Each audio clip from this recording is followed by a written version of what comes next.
Vamos voltar aqui ao Billy Graham, porque a história dele é muito boa. Morreu recente. Ele morreu tem pouco tempo. Na verdade, ele morreu com quase 100 anos. E, assim, muito, muito, muito procurado, muito querido, porque ele é uma figura de evangelho íntegro. Se tem um ministério íntegro, foi esse homem. Muito interessante. Então, nós estávamos falando que o Billy Graham foi a um evento, né, da escola, e lá ele faz uma pregação e o colega dele desmerece a pregação dele, né, dizendo que ele tinha uma visão muito limitada da Bíblia. E, nesse momento, ele fica muito, muito triste. Ele entra assim numa espécie de depressão e ele vai para a floresta. Ele assistiu a reunião, né, a última reunião do dia, e ele então ele tem um momento de oração em que ele diz para Deus o seguinte: Deus, eu não posso provar certas coisas, eu não posso responder algumas perguntas que os meus colegas fazem, mas eu aceito esse livro pela fé como a palavra de Deus. E ele tem uma experiência muito forte, né, a partir daí, em que ele toma uma decisão. Ele nunca mais explicaria a Bíblia. Ele pregaria exatamente o que estava na palavra. E o ministério desse homem se tornou algo monumental, né? A Bíblia diz, qualquer foto que vocês virem do Billy Graham, ou ele está com a Bíblia aberta, ou ele está com a Bíblia assim. Todas as fotos que eu procurei dele na internet, ele está. Essa daí é porque está pequena, mas ele está com a Bíblia na mão esquerda sempre, sempre, sempre. Em todos os lugares que vocês virem, o Billy Graham, ele está com a Bíblia na mão. Então, ele se propôs a não interpretar a Bíblia, a apenas dizer o que a Bíblia diz, né? E o ministério dele chegava a atrair multidões de 6.000 pessoas todos os dias. Tá?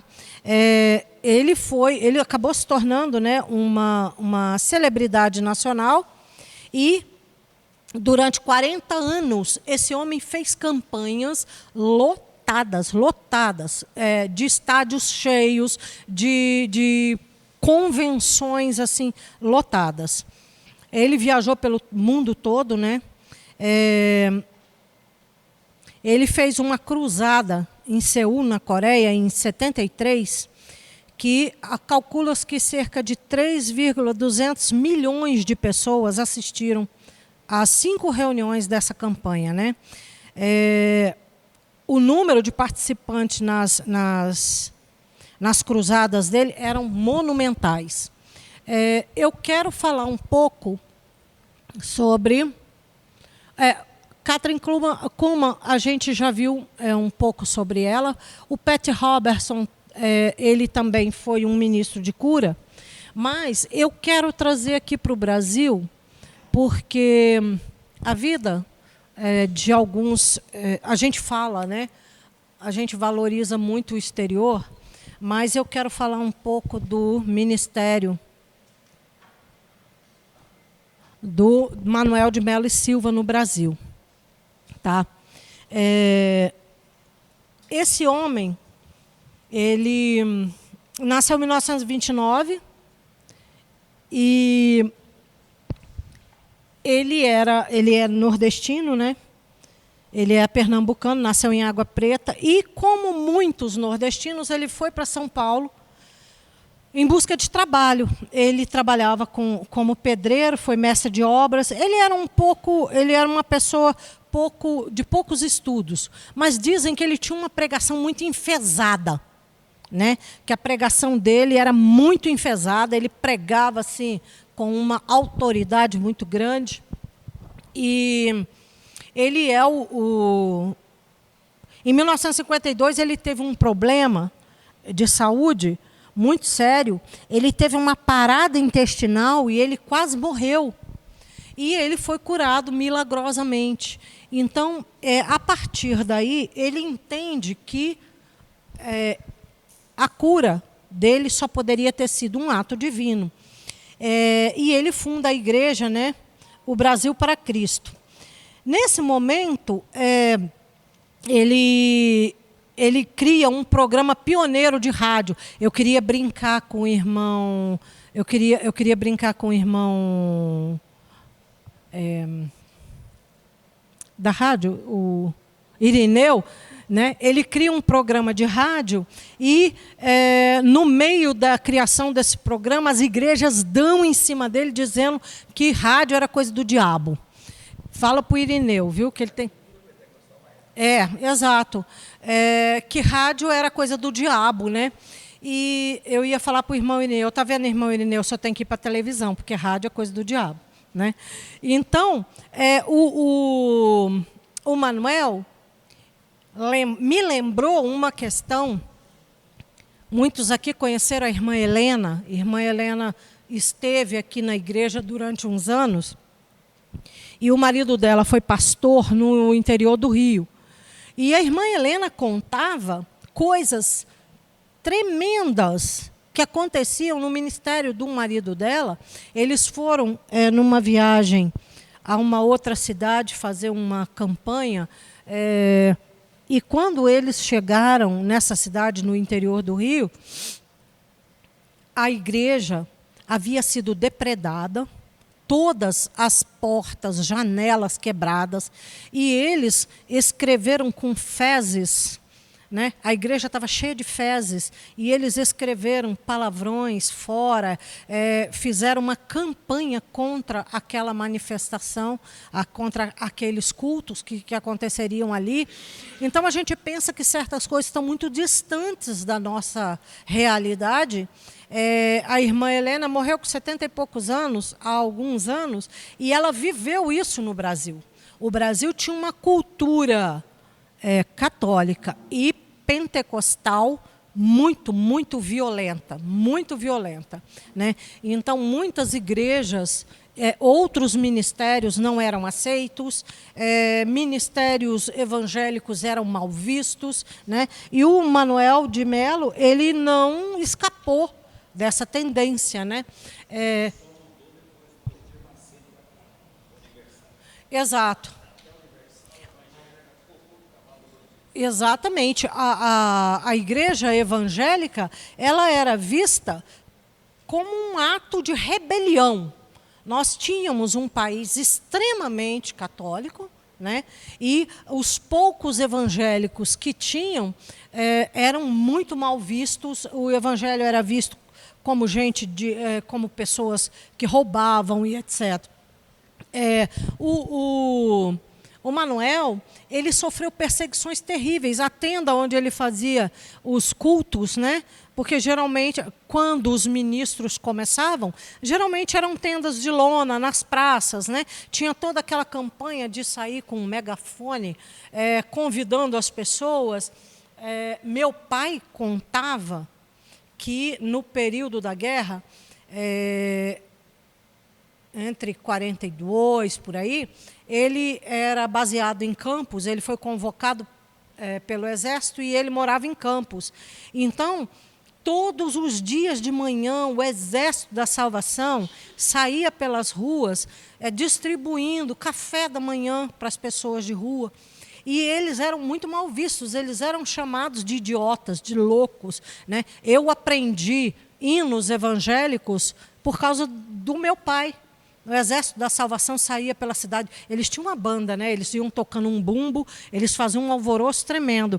Mas eles tinham uma distribuição de alimentos, inclusive soldados do Exército participavam desses cafés que o Exército da Salvação distribuía em Campos. E o Manuel de Melo, ele tem, né, a tenda de culto dele incendiada. E depois, o prefeito de São Paulo dá para ele um prédio de madeira e a própria prefeitura vai lá e produz a demolição desse prédio, né? No período de 1964, lembra que eu disse que ele tinha uma pregação enfesada? Eu acho que não era só a pregação, não.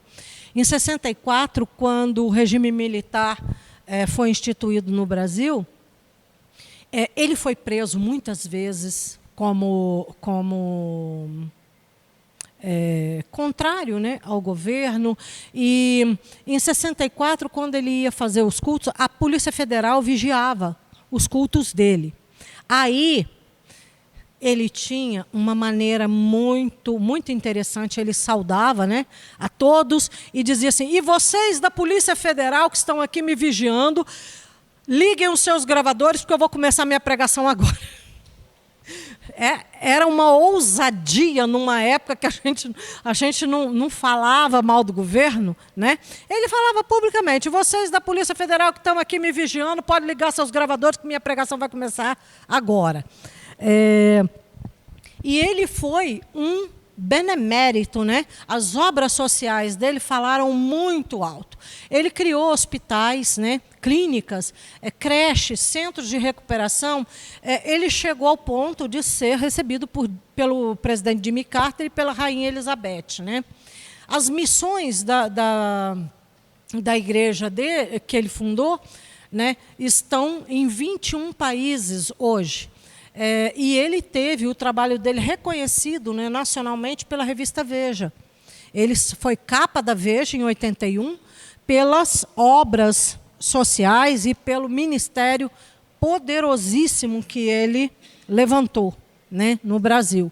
O que não era comum. O Brasil não conhecia um ministério com essa projeção, né?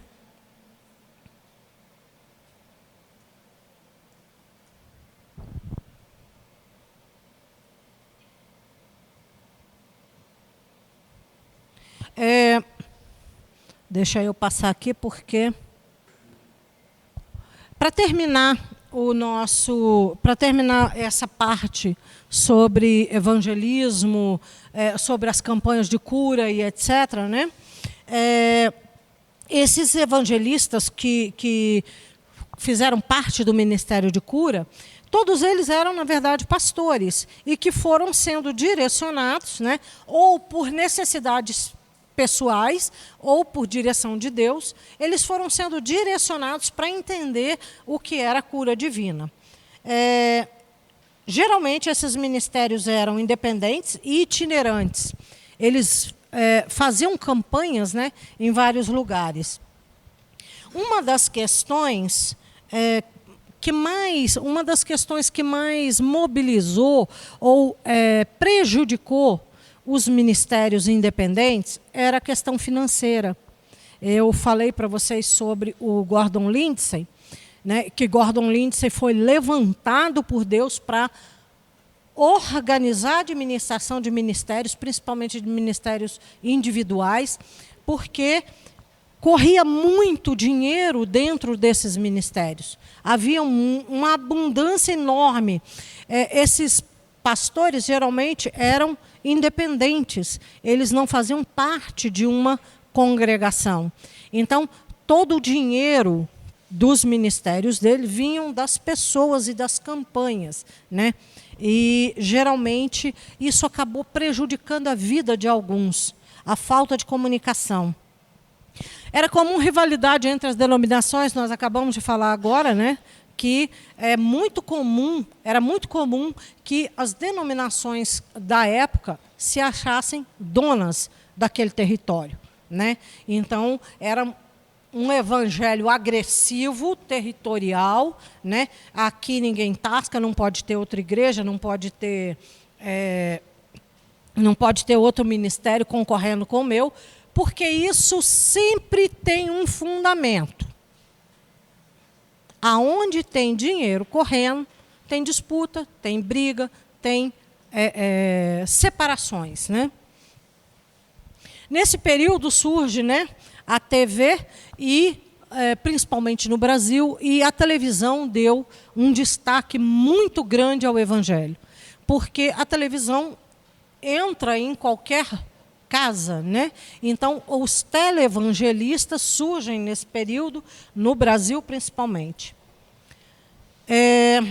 A cura, muitas vezes, vinha junto com a mensagem da prosperidade. O Irani falou sobre o Edir Macedo, né? Então, na verdade, era um filão a ser explorado, né? A prosperidade também é cura divina, né? A prosperidade, quando você está curado, quando o Senhor entra na sua vida, tudo flui, a sua saúde melhora e as suas finanças também. O estilo de vida independente desses ministros fez muitos deles caírem em grandes pecados, né? Adultério é o mínimo para se citar aqui, mas problemas financeiros, problemas com impostos nos países onde eles viviam, né? E isso causou a queda de muitos deles, né? Muitos ministérios declinaram por questões financeiras e administrativas. Essa parte sobre o levantar desses ministros acabou. Nós vamos começar um outro movimento, que é o Chuva Serode. Eu indiquei para eles o Ministério Carismático do Gordon Lindsay, principalmente a parte sobre administração, porque a administração de ministério é uma questão, ele levanta algumas questões, por exemplo,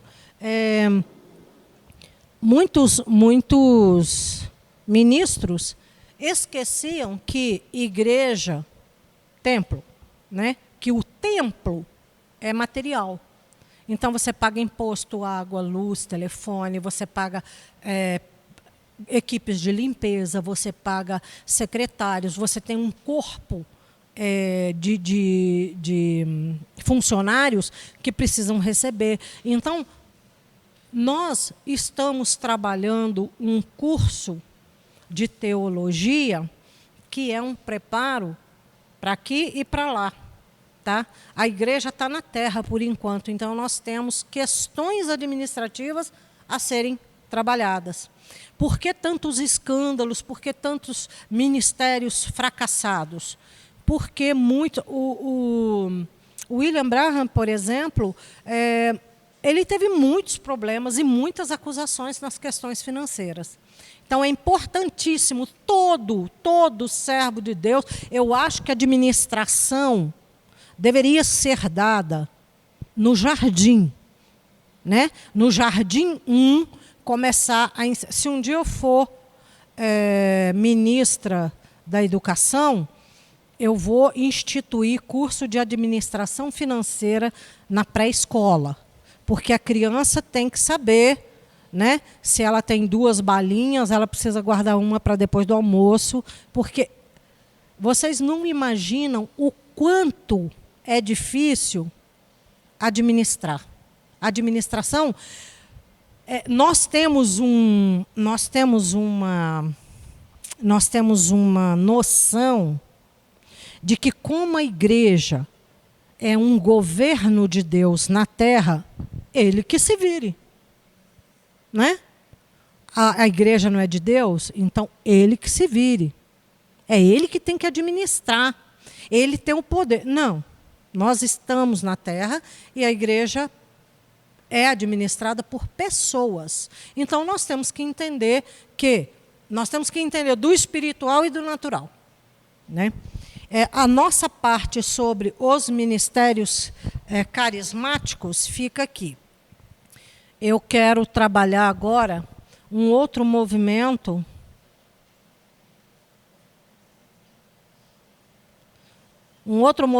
que surgiu, junto com o Ministério de Cura, que é o movimento chamado Chuva Serôdia. É interessante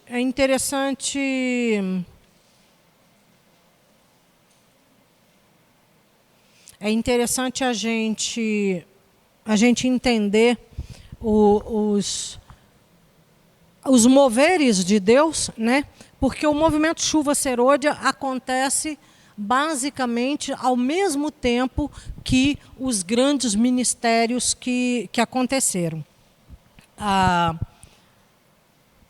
O Ralph Mahoney, eu citei ele agora há pouco, ele é fundador da World Map, que é uma organização que dá assistência a missionários no mundo todo, né?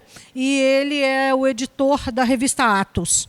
Ele afirma que existem 3 sinais significativos que precedem um mover de Deus, né? Esses sinais geralmente indicam que vai haver um avivamento. Ele fez uma pesquisa e há uma incidência desses movimentos antes de um grande avivamento. Primeiro, algum evento histórico em Israel. Israel é o ponto nevrálgico das ações de Deus, né? Deus não esqueceu Israel. Então, geralmente, quando acontece fatos importantes em Israel, a gente precisa atentar, né? Nós precisamos ficar de olho. Segundo movimento, é um evento espiritual paralelo na igreja. Estava acontecendo o movimento de cura, então o movimento Chuva Serôdia vem quase ao mesmo tempo. E uma outra característica é a remoção de líderes do movimento anterior e o levantamento de novos líderes. Geralmente, uma coisa que é preciso nós entendermos é que ministério não é eterno, tá? E a igreja não é nossa. Tá? Então, nós temos que entender que a igreja é do Senhor e Ele move, Ele gira a roda conforme Ele quer. Né? A preparação de novos líderes é essencial, porque às vezes a gente vê ministérios que o pastor está assim, ó, mas ele é o dono da igreja. A gente viu, passou a foto do movimento. O quê? Assim, depende do estilo de vida, né? Se fumou a vida toda que nem eu, vai ter um... Não, gente, Deus é misericordioso demais. Eu fumei desde os 8 anos de idade até os 20 e pouco, né? 34. E...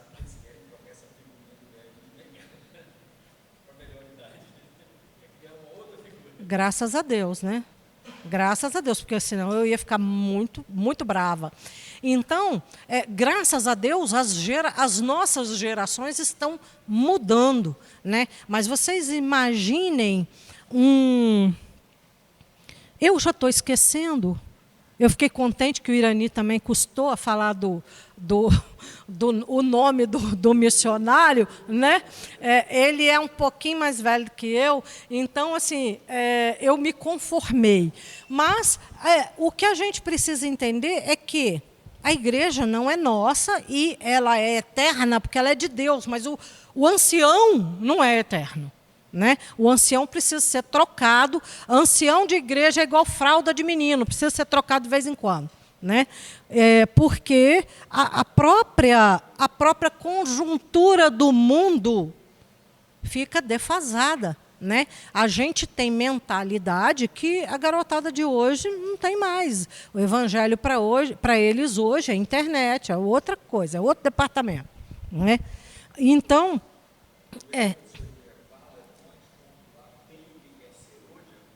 tá. A serôdia, na verdade, ela acontecia um pouco antes da colheita. Tá? Ela acontecia um pouco antes da colheita para favorecer o amadurecimento dos grãos. E quando a gente vê os avivamentos, né, a colheita era no outono, né? E a chuva serôdia acontecia um pouco antes, né, no período de verão, porque a maturidade do grão dependia daquela água. Nós estamos falando aqui de região onde chove milímetros por ano. Então, a chuva era algo potencial para as colheitas, né?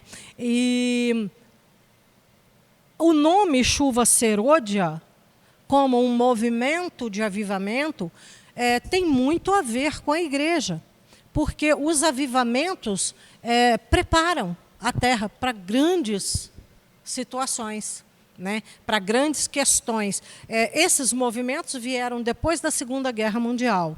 Mas novos eventos mundiais foram acontecendo. Então, o Evangelho, na verdade, prepara as pessoas para a colheita. Qual é a finalidade de nós sermos salvos? Ficar aqui assim? A finalidade de salvação é o quê? É quando nós formos colhidos, né? Vai acontecer chuva serôdia para todos nós. Então, nós temos que estar preparados e nós temos que preparar as pessoas à nossa volta, né? O evangelismo é algo essencial, porque nós não sabemos quando as questões, né, as catástrofes, os incidentes vão acontecer. Então, o Mahoney, ele fala desses 3 eventos, né? Um evento histórico na nação de Israel.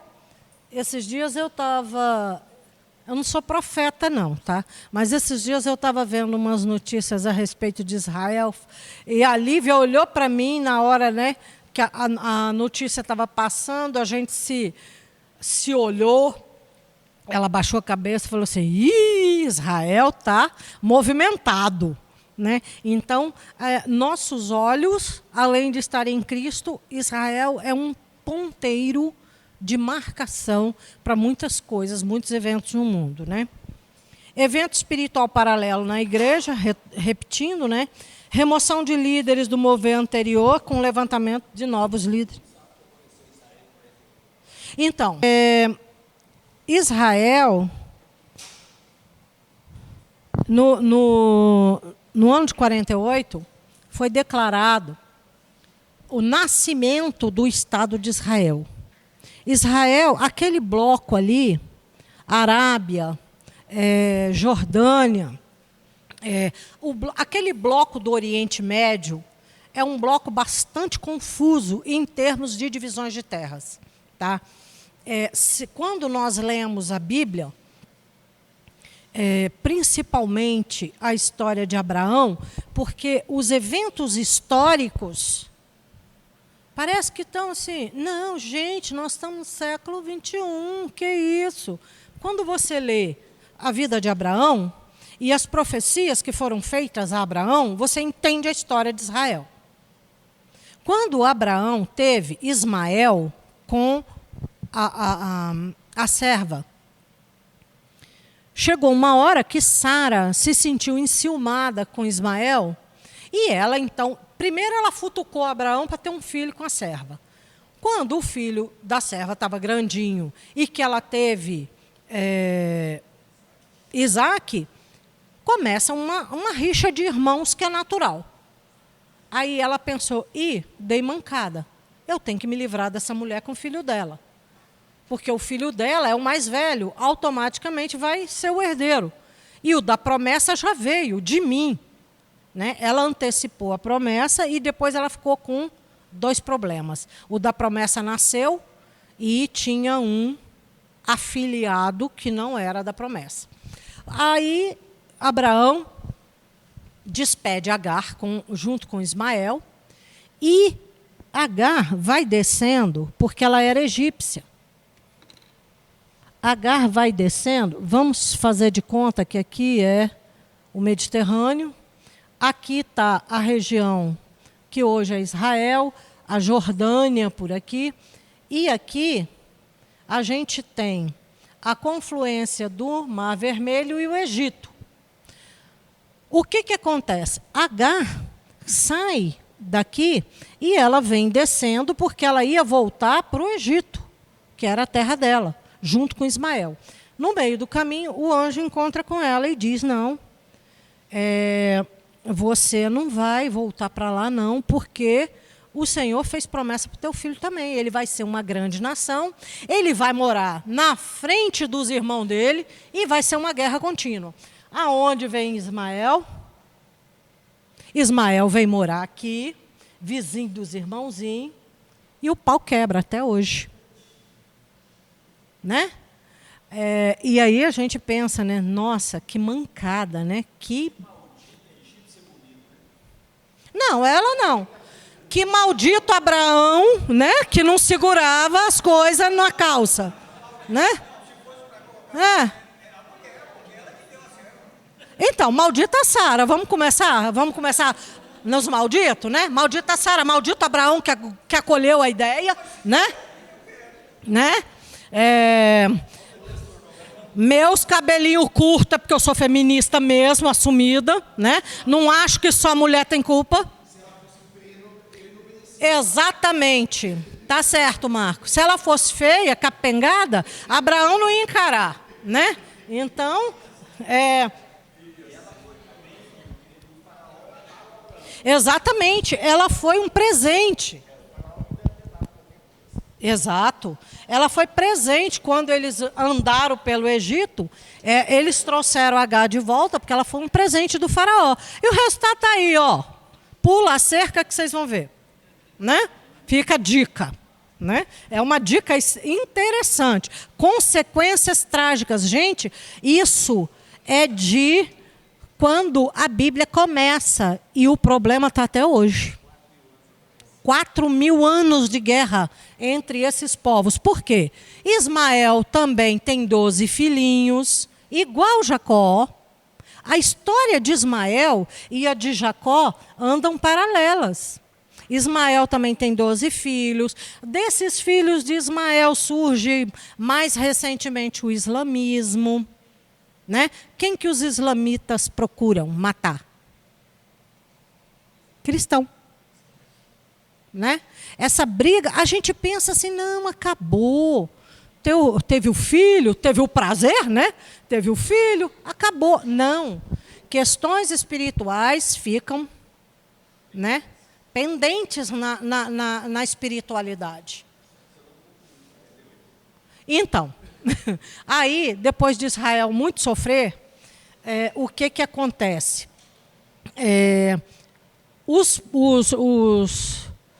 Os judeus, eles são expulsos daqui N vezes. Eles são dispersos pelo mundo muitas vezes no decorrer desses 4.000 anos. E em 1948, um judeu, ele era húngaro? Deixa eu achar o nominho dele aqui. Não. Ele é um descendente de judeu, mas ele mora na Europa, e ele então resolve voltar para Israel e iniciar um movimento de retorno, né, do povo judeu para Israel. Israel estava abandonado. Se a gente pensar em Israel, quando a gente pensa no Israel espiritual, é lindo, maravilhoso, poderoso, mas a terra é uma nhaca, não tem água. É uma terra que não produz muitas coisas, é extremamente seca. O que Israel tem de importante é a bênção de Deus. Eles prosperam apesar de todas as dificuldades. Então, esse judeu, eu não lembro se ele é húngaro, judeu húngaro, acho que é isso.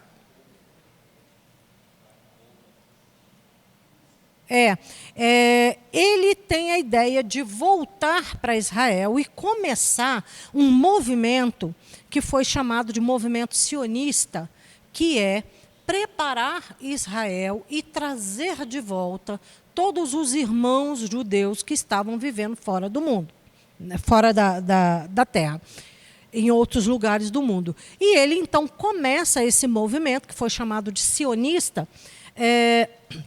Ele restaura a língua pátria de Israel, o hebraico, né? E ele, então, começa a movimentar os judeus em relação a essa vivificação. E realmente, Israel, o povo volta e em 1948 é constituído o Estado de Israel. As Nações Unidas declaram Israel como um país independente.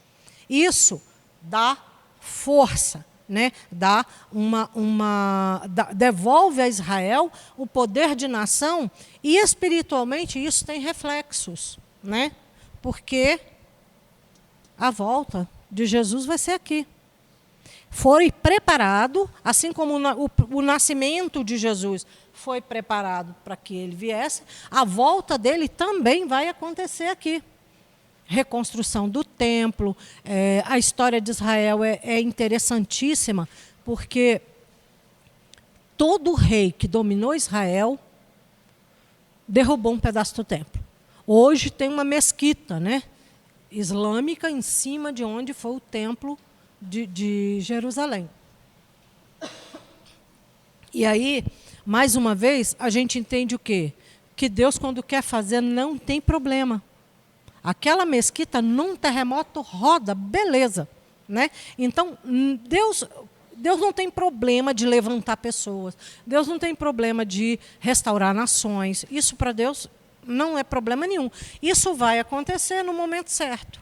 Mas esse movimento sionista veio preparando os judeus, né? Eles ainda, acho que não têm muita noção do que vai acontecer, porque nem todos estão evangelizados, mas já existe um movimento de evangelismo muito grande dentro de Israel.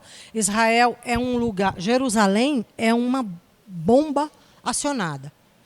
Dentro de Jerusalém cultuam católicos, judeus,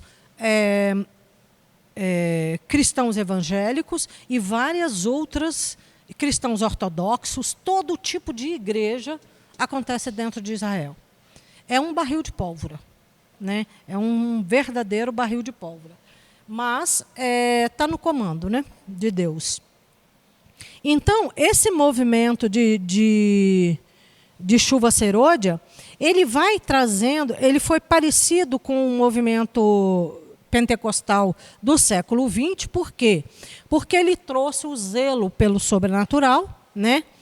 A expectativa da volta de Jesus, um entusiasmo muito grande pela presença de Deus.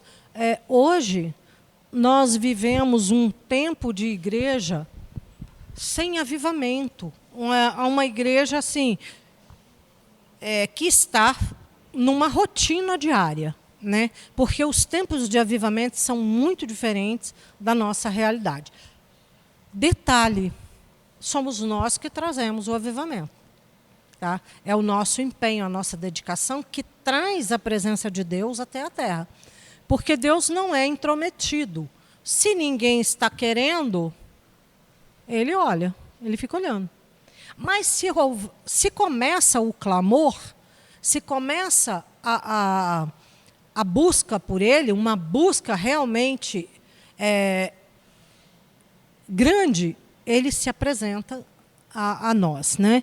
Então, essas questões, obviamente, o Espírito Santo vai deflagrar um momento de busca, como os outros avivamentos. Nós vamos chegar a esse ponto, né?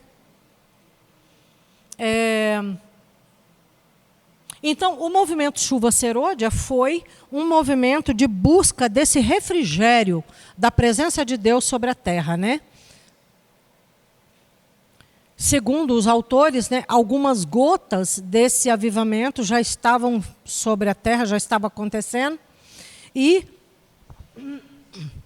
o cenário que antecedeu o movimento Chuva Serôdia foi a Segunda Guerra Mundial, de 39 a 45, e isso despertou um anseio muito grande para que Deus visitasse a terra, né? As vidas estavam completamente destroçadas. Vocês imaginem uma guerra que envolveu praticamente o mundo todo, né? A Segunda Guerra Mundial foi uma catástrofe, ela envolveu praticamente todo o mundo no conflito, né? Eu tive um tio, meu pai foi convocado, meu pai era soldado na época, né, serviu o exército, e eu tenho um tio que viveu a experiência da Segunda Guerra, o último batalhão brasileiro convocado foi o dele, porque nesse momento a guerra acabou, né, e ele, graças a Deus, voltou vivo. Vivo é forma de dizer, porque quem participa de uma guerra, se não tiver Deus, não vive mais, né? Então ele foi uma pessoa assim profundamente melancólica. Ele tinha crises horríveis de trauma de guerra, né? E o meu pai escapou por muito pouco dessa situação, porque quando o batalhão do meu pai ia ser convocado, a guerra acabou. Então ele dizia, né, sempre que ele era um homem de sorte, que Deus olhava para ele. Esse período de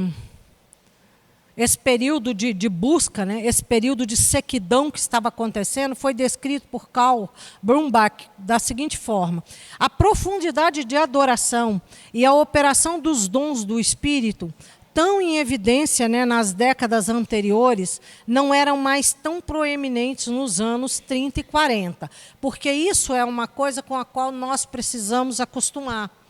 O mover do Espírito Santo, ele vem em ondas. Passou aquela onda, há um tempo de andarmos com as nossas pernas, até que vem um novo mover, uma nova circunstância que gera um novo mover, né? Então, segundo o Reg Lazel, os corações de todas as pessoas estavam, né, famintos por uma visitação do Senhor. Havia uma sequidão muito grande nesse período, havia a dispensação daqueles moveres anteriores estava passando. Em 1935, nesse momento, né, de sequidão espiritual, um pastor das Assembleias de Deus do Canadá, chamado George Waiting. Gente, vocês me ajudem em inglês, que eu não sei inglês, não. Ele foi uma peça-chave do movimento Chuva Serôdia, porque ele fundou um instituto de estudo bíblico chamado Betel, né? Ele começou com 8 estudantes e em 1937, o Instituto mudou para uma outra cidade e, em 1942, esse Instituto se tornou propriedade das Assembleias de Deus por uma questão de convenção, vamos dizer assim, de documentos, né? E, por causa da maneira das denominações da Assembleia de Deus interagir com a administração do movimento, o George, então, se separou e ele foi para outra cidade do Canadá, para North Battleford, e ele iniciou novamente um outro instituto.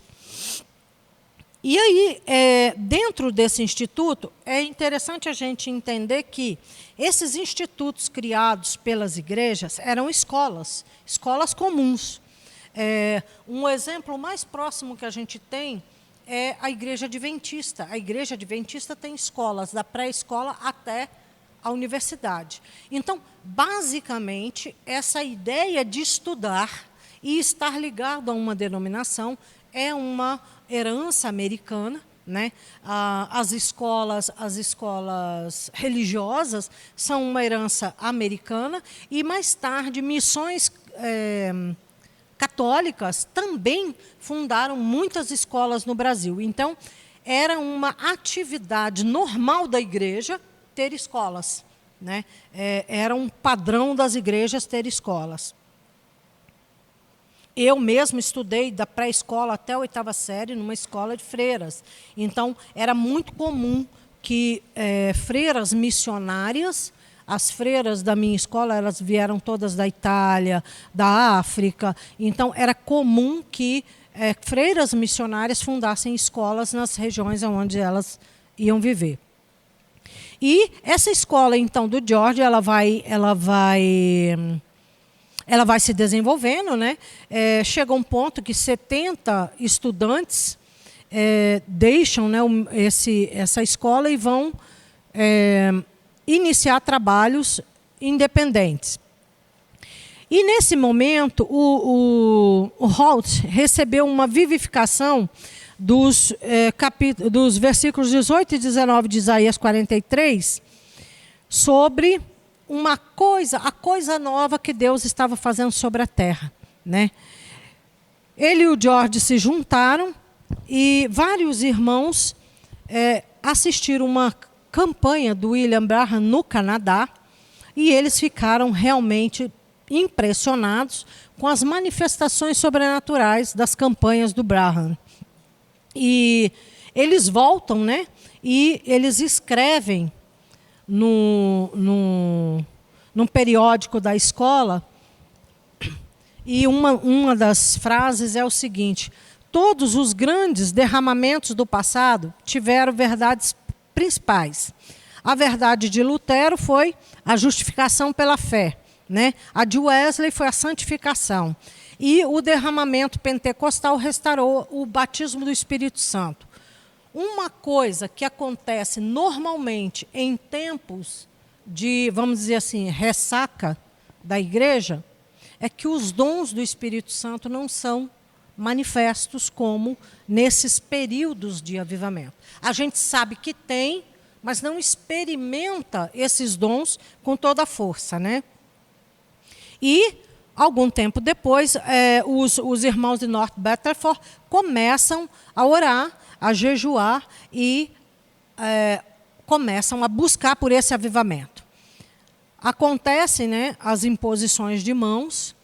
Eu, particularmente, achava que imposição de mão era uma coisa totalmente desnecessária, mas eu fui entender o que é a autoridade, né, das lideranças sobre as pessoas, né? A imposição de mão de líderes é uma questão espiritual. Então, uma das questões restabelecidas por esse movimento foi a imposição de mãos. A segunda foi a forma de governo local. Tá? Quando eu me converti, eu não entendia por que a igreja em Ariquemes não tinha uma ligação com as outras igrejas que foram sendo formadas. Eu pensava assim, mas por que não se fundam redes, né, como as igrejas evangélicas naturalmente? Mas, quando a gente começa a ler a Bíblia, a gente vê que as igrejas são locais. As Bíblias as igrejas do Apocalipse, elas têm o nome das cidades onde elas surgiram, né? Então, ministérios locais, governo local, né? E essa é a ordem de Deus, né? Então, eles restauram essa forma, né? A forma de governo local.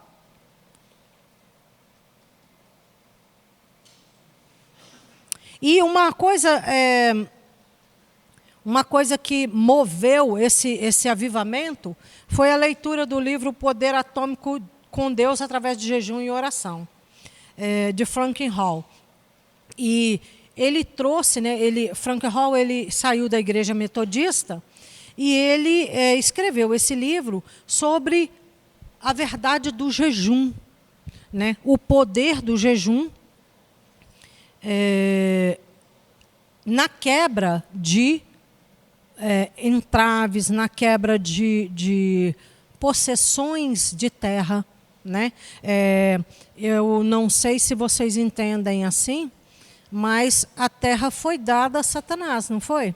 Ele se apropriou da terra. Ele tem governos locais. Ele tem governantes, ele tem governadores locais. Espiritualmente, isso parece assim, um absurdo. Assim como nós temos prefeitos, governadores e presidentes, Satanás tem governos sobre os países.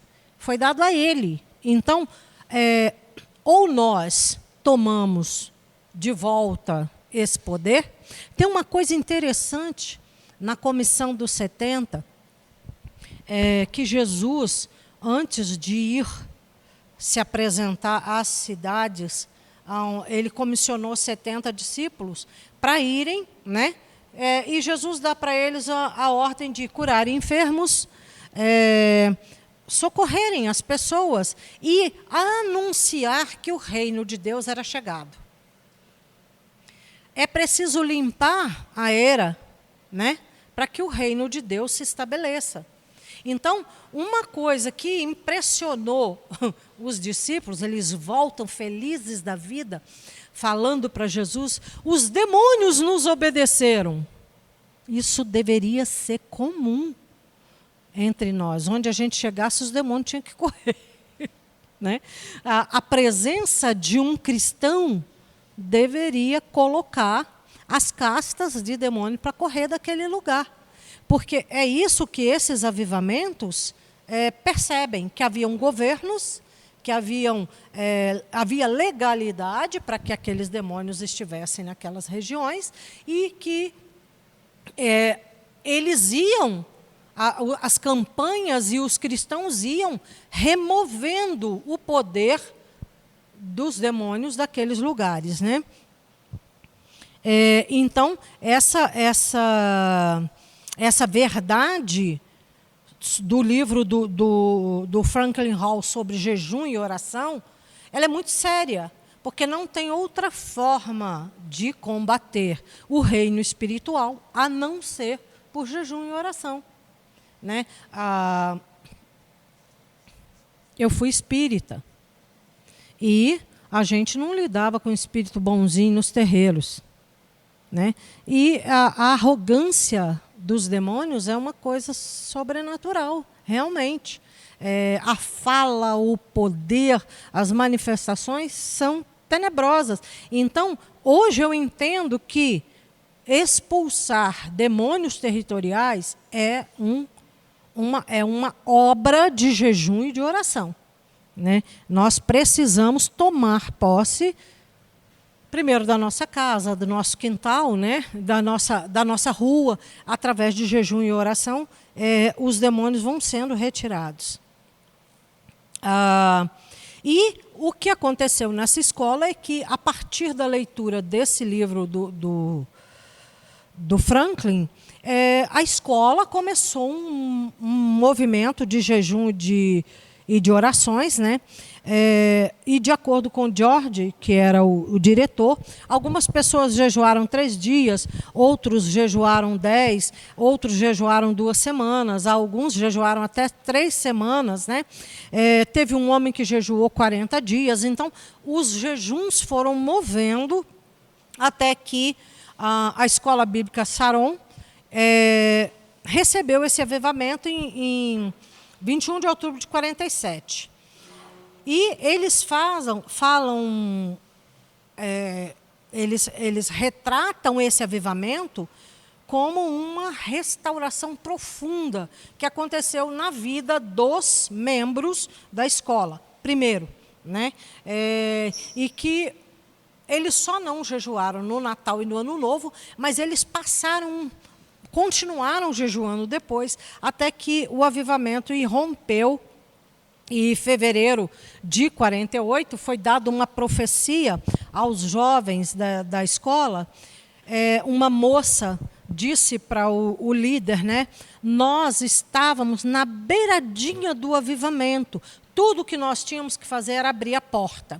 Então, o George começa uma campanha, ele busca de Deus, dizendo o seguinte: se nós estávamos à beira do avivamento, ele precisa acontecer. E eles, então, se levantam, oram, né, e ele começa a impor as mãos sobre as pessoas. E os alunos desse Instituto Bíblico, então, começam a receber os dons do Espírito Santo. E esse avivamento vai espalhando. Né? E ele descreve o seguinte: nunca esquecerei amanhã, quando Deus moveu em nosso meio dessa estranha e nova maneira. Alguns estudantes estavam sob o poder de Deus no chão, outros ajoelhados em adoração diante de Deus. Né? A unção se intensificou até que temor de Deus veio sobre a assembleia, né? Sobre todos.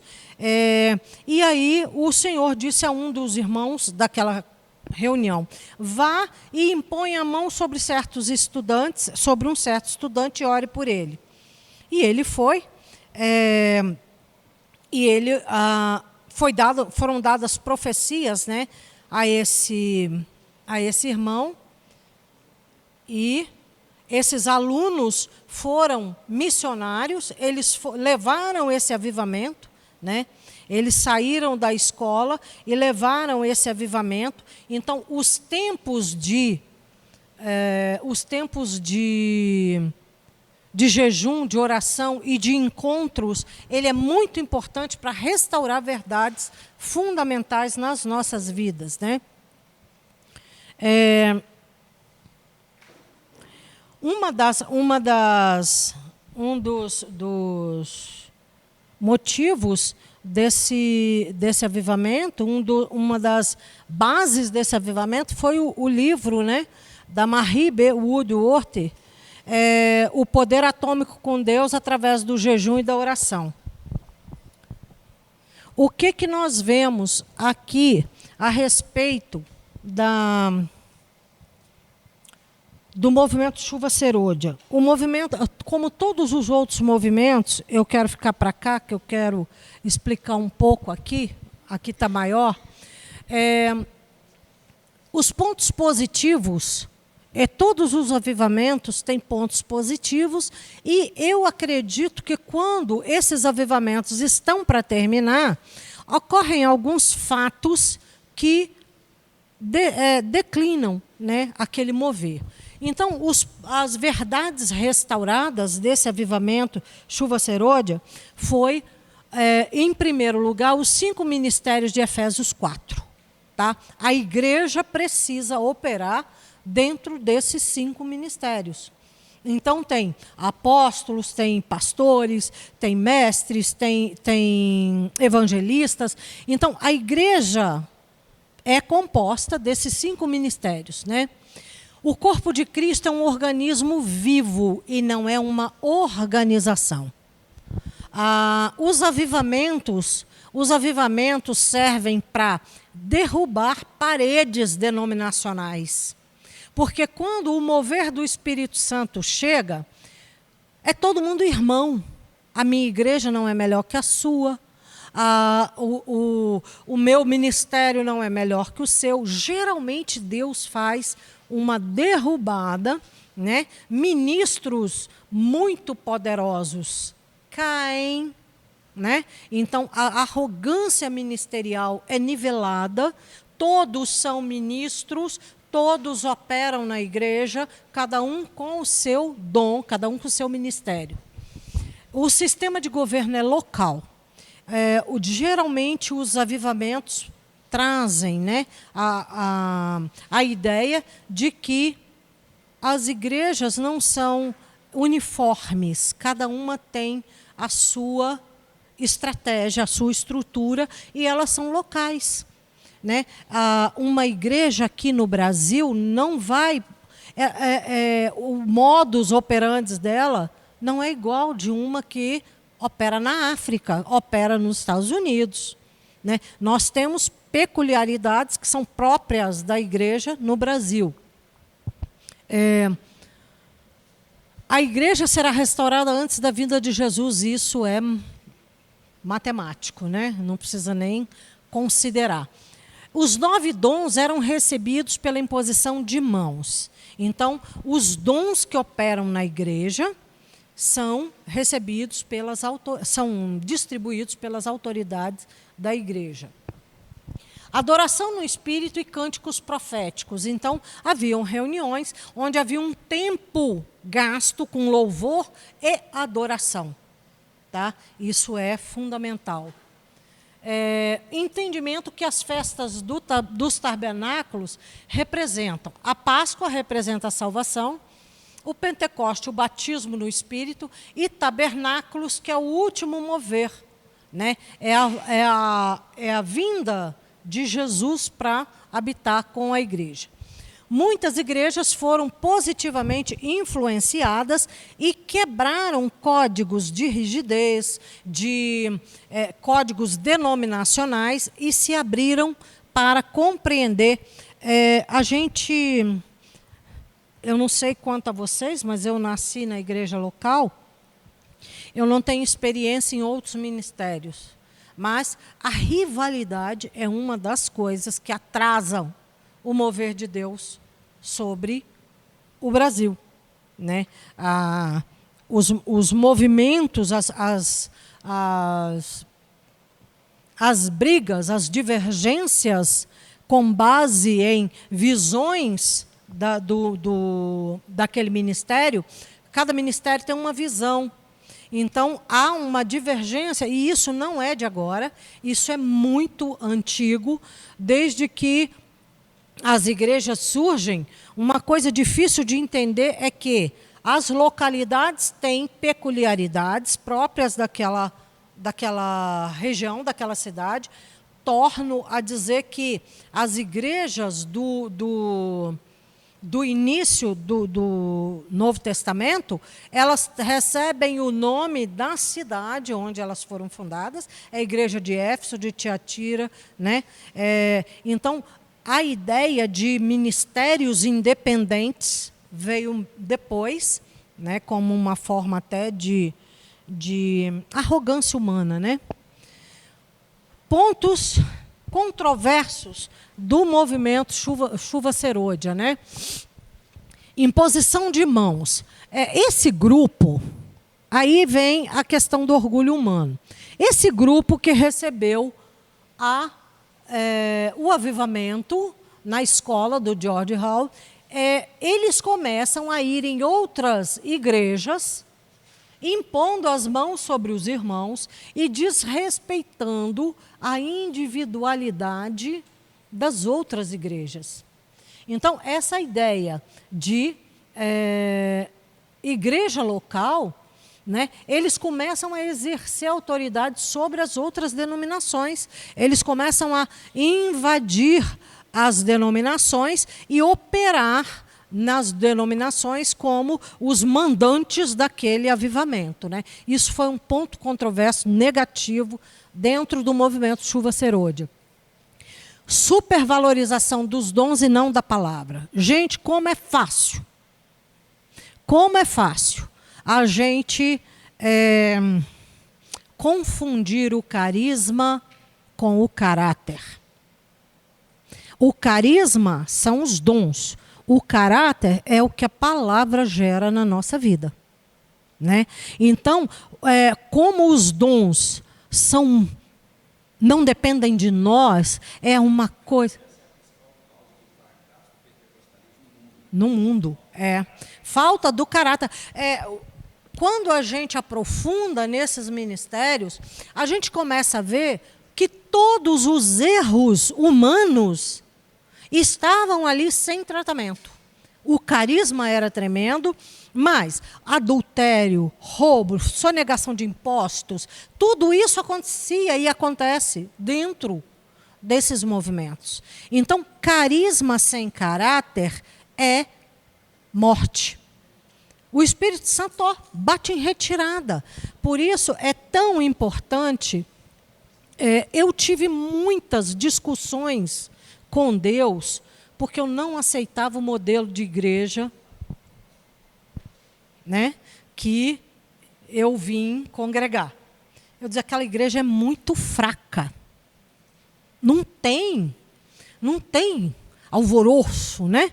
Porque eu estava acostumada com igrejas pentecostais, as moças, as mulheres que trabalhavam na minha casa, de vez em quando roubava a gente e levava, né, para uns eventos.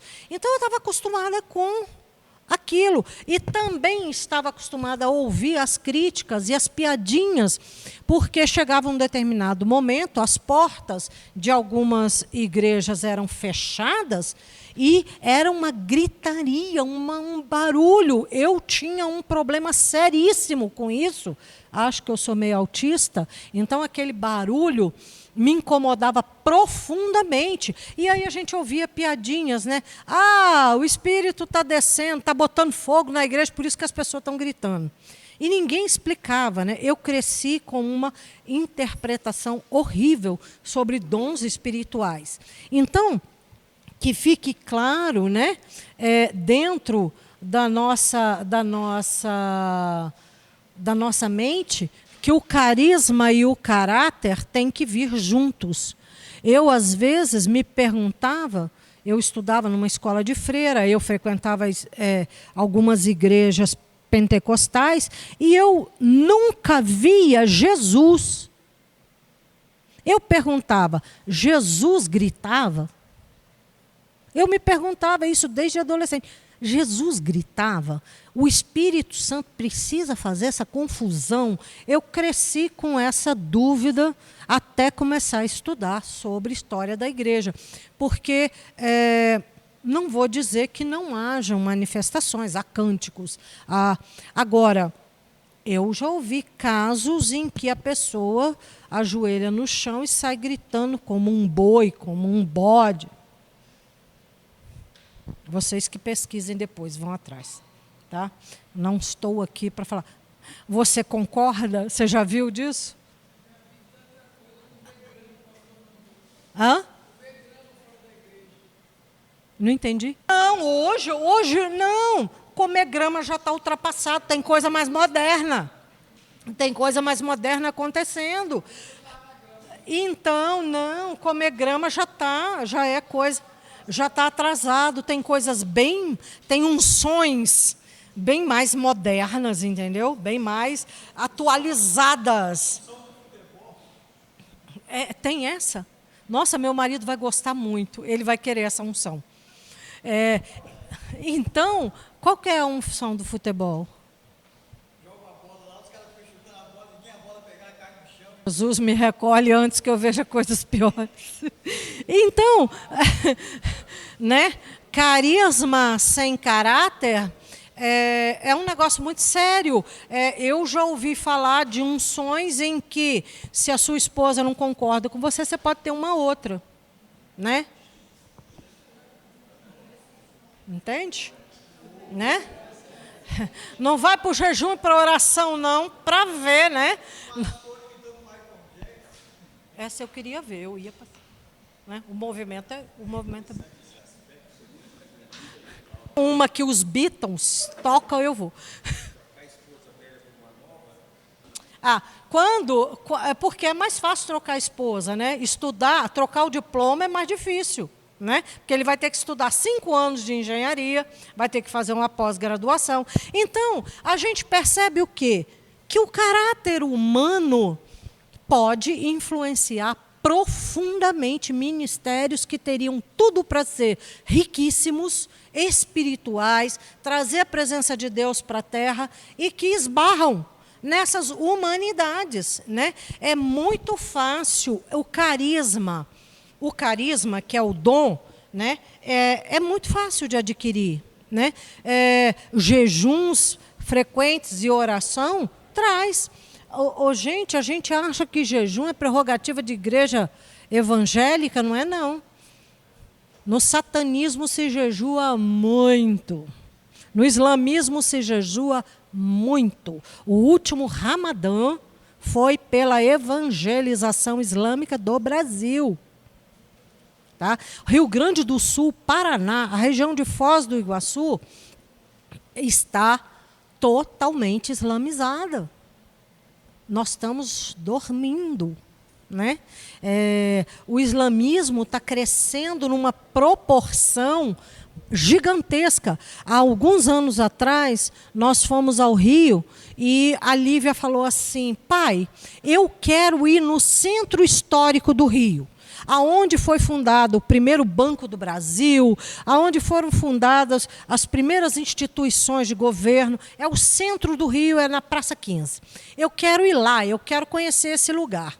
Gente, o que tinha de muçulmano sentado nos degraus do antigo Banco do Brasil e das instituições históricas ali, evangelizando, de torazinha na mão, evangelizando jovens. Nós não temos ideia do que as comunidades, os morros, estão sendo islamizados.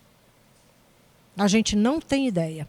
Essas coisas não acontecem muito nas mídias, né? Isso não é divulgado na mídia, mas os morros do Rio de Janeiro estão sendo islamizados, porque os cristãos não estão subindo o morro, né? Nós não estamos indo aonde as pessoas precisam de Jesus. Isso é muito sério, né? Finalizando aqui, a igreja, o movimento Chuva Serôdia, né, declarou, além dos divórcios e adultérios que campeavam dentro da igreja, eles fazem uma declaração muito interessante, que no final dos tempos, Deus levantaria um grupo de supercrentes, né? Inclusive com roupas especiais, vencedores, que eles iam receber corpos espirituais, iam se tornar imortais, e eles venceriam na terra. Venceriam, eles ganhariam a terra para Jesus. Tá? Então, isso são algumas heresias. As Assembleias de Deus, desde o início, consideraram, né, esse movimento herético. Uma outra coisa que eles divulgaram é que os cristãos podem ser demonizados e precisam de libertação. Esse movimento deu origem a outros grupos, né, que foram surgindo e que são considerados igualmente heréticos. O que é uma heresia? Uma heresia, ela tem cara de verdade, tá?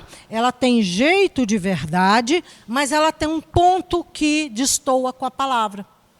Por isso, a nossa necessidade de comer a palavra. Nós precisamos saber o que está surgindo, que não é normal, que não é natural. Nós precisamos rebater aquilo que vai surgindo, porque muitas inverdades, eu tenho observado o seguinte: geralmente as heresias campeiam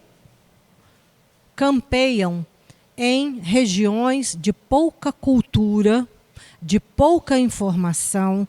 Graças a Deus, hoje nós estamos vivendo um período em que a internet está alcançando muitas pessoas. Mas qualquer pastor boca mole enfia falsas verdades na cabeça de pessoas simples, geralmente sem muito estudo, e essas pessoas acabam seguindo e pagando briga por movimentos que não têm nada de Deus. Nós precisamos ter uma leitura consistente da Bíblia, de preferência com o professor junto. O Espírito Santo Olha, não tenha medo de não ler a Bíblia toda em um ano, mas se aprofunde em entender o que aquela palavra está dizendo. Senhor, o que é isso? Eu já fiquei parada em versículos, mais de um ano.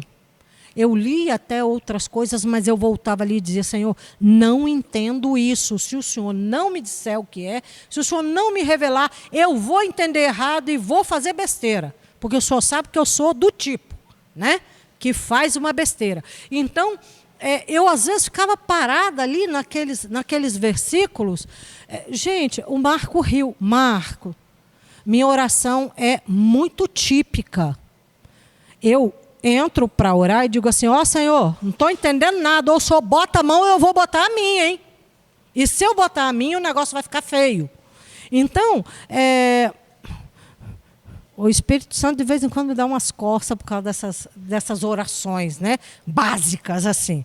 Então, se a gente não tem ideia do que a palavra está descrevendo, nós precisamos fazer uma associação entre a palavra e o dia de hoje. Eu sempre afirmo que a história é um processo helicoidal. O que os nossos irmãos no tempo de Abraão viveram, nós estamos vivendo hoje a mesma coisa. Muda aspecto físico, muda a roupa, mudam algumas coisas, mas o caráter humano continua o mesmo. Precisando de recuperação, de restauração, né? Precisando de Deus. A humanidade não melhora, a não ser que Jesus entre na nossa vida. Tá? Nós temos que lembrar isso. Às vezes a gente pensa assim, nossa gente, mas isso é igual aconteceu há não sei quantos anos. O demônio é o mesmo, ele repete. O bom dele é que ele é repetitivo, então a gente sabe como ele atua. Né? Então nós temos que entender que a humanidade vai passar sempre pelos mesmos problemas. Os vícios são os mesmos desde que o mundo é mundo. Tá? Eva devia ser uma comelona, porque ela foi tentada por uma maçã. Né? Então, né?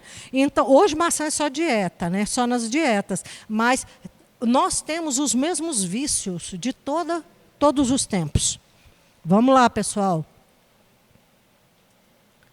Movimento Chuva Serôdia, concluindo, né? Nós precisamos reconhecer que muitas verdades desses avivamentos foram reveladas. Né? Do tempo dos apóstolos, o período em que a Igreja Católica dominou o mundo, muitas verdades foram sufocadas. E esses movimentos vieram restaurar essas verdades. Entender que avivamento tem propósito, começo, meio e fim. Tá? Todo avivamento tem uma sensação de eternidade. Todas as pessoas que vivem os avivamentos têm uma sensação de que ele nunca vai acabar. Se Jesus morreu e saiu da terra, a pessoa mais avivada era ele. Ele foi e deixou a igreja. Então, a igreja tem ciclos, né? Reconhecer que o poder é do Senhor. Reconhecer que os avivamentos desafiam a igreja. Lideranças cristãs precisam reconhecer aquilo lá, começo, meio, fim, propósito, começo, meio e fim.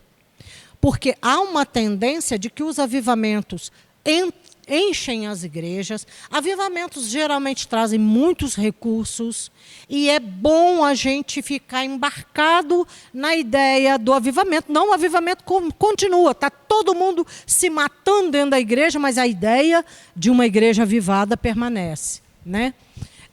Avivamento é pessoal e fruto de arrependimento, começa em cada um. Não é obrigação das lideranças. Né? Avivamento é cura para tempos difíceis ou preparo para tais e começa em mim. Eu não posso reclamar se a igreja não está avivada se eu não estou fazendo a minha parte. Né? Se eu não estou avivada, eu não vou incendiar ninguém à minha volta. Porque avivamento é isso. Eu estou pegando fogo e incendeio o outro. Tá? Então, não é culpa da liderança, não é culpa dos pastores, não é culpa de ninguém. E ficamos assim, né? Vocês vão ter que me aturar ainda algum tempo. A Maria estendeu minhas aulas. Tenham um bom domingo, né? Estudem sobre a história da igreja, porque eu vou começar